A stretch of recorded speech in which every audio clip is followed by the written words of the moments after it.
Hello, my name is Hunter Burke, and I will be reading Where the Wild Things Are by Maurice Sendak.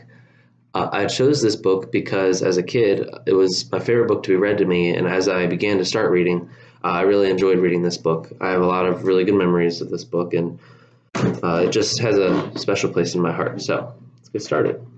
Where the Wild Things Are by Maurice Sendak.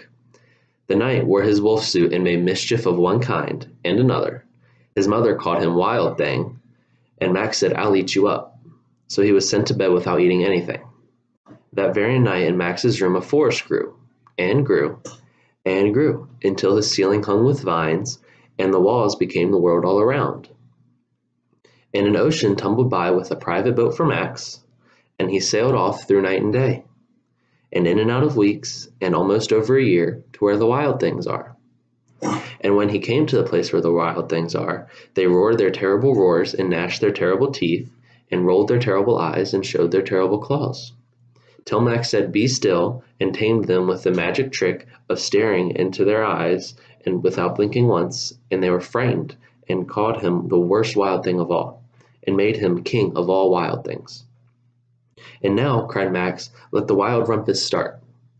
"Now stop," Max said, and sent all the wild things off to bed without their supper. And Max, the king of all wild things, was lonely and wanted to be where someone loved him best of all. Then, all around from far away across the world, he smelled good things to eat.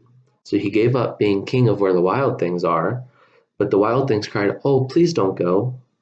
We'll eat you up. We love you so." And Max said no.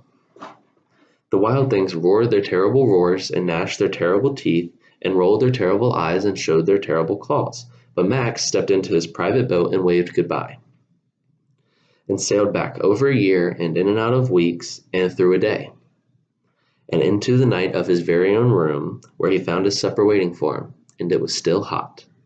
The end.